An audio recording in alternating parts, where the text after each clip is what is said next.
The downfall of many top fighters, many top level fighters in Australia, is that their strength is not up to scratch. Because their strength is not up to scratch, also their power is not up to scratch. What you'll often hear them say about their opponent after a fight is something to the effect of, man, that guy was so tough, it felt like I was wrestling a horse. When somebody is stronger, they wear down their opponent much faster. Not to mention that everything that they have to do when they're stronger is just easier, and so they don't get gassed out as much.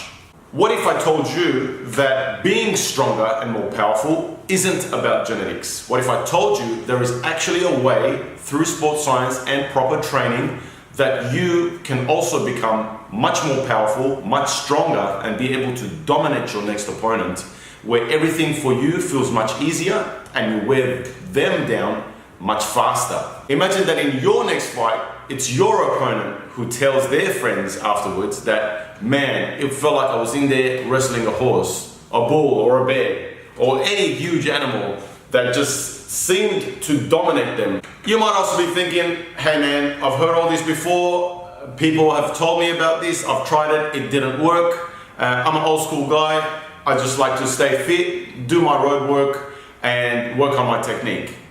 I challenge you to stick around and entertain the idea of you being a better, more explosive, more powerful fighter, and I'm going to break it down for you in terms of a sports science perspective. You see, the problem is that what most fighters do incorrectly in their training, as far as their strength training is concerned, is A, they either don't do anything at all. If they do some sort of training, where they usually go wrong is that their training reflects and looks much like what a bodybuilder would do in their training.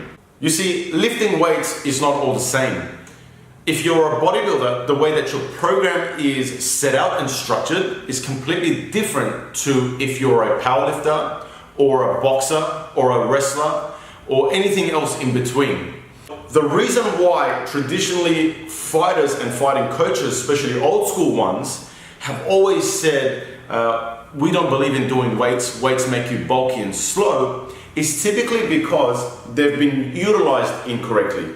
What you will see people do, for example, is do multiple exercises for biceps and triceps. As a fighter, what you want to be doing to improve your strength is focusing on the bread and butter compound exercises that really go a long way in being able to make you a better fighter, make you a stronger, more explosive person.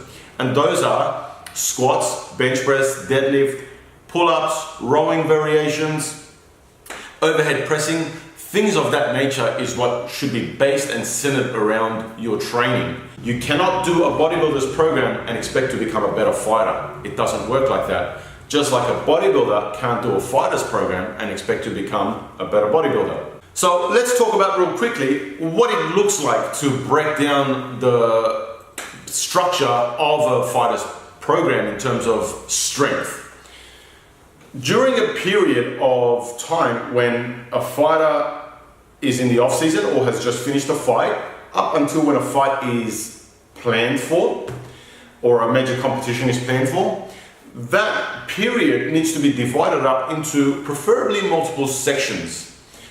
At the start of that period, what you will be doing is a multitude of exercises with higher reps, mostly to build up some general work capacity, some general muscular endurance, and also to strengthen and thicken tendons and soft tissue so that they can become more resistant to injury. When you finish that part of the periodized block, you would move into strength work, general strength work. So you would get them as strong as possible in things like squats, bench press, deadlifts, and all the other exercises that were described and listed before. Do they need to become super strong at those things? Do they need to work towards having a triple bodyweight squat? Absolutely not. But the stronger they are in relation to their body weight, so the more their strength to weight ratio is, the better they're going to perform. It's as simple as that. That period, the main focus is to get stronger, to be able to produce more force. Why is that important? It's because that's going to segue into the next block. And the next block is the most important block for any athlete, especially a fighter. And that is the power block. In this block, what we are trying to do is maintain the strength that we developed, but try and transfer it and change it into power development. Power is when you see an athlete produce a lot of force really fast.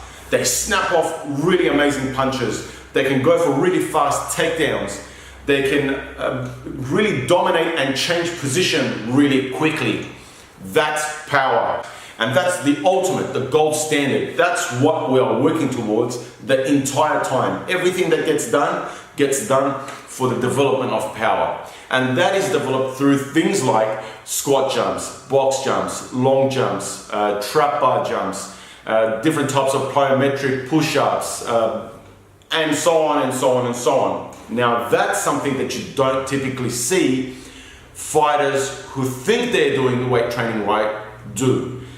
That is the reason why the myth goes around where fighters say weights make you bulky and slow. It's because they don't do their strength work and then follow that up with power development work.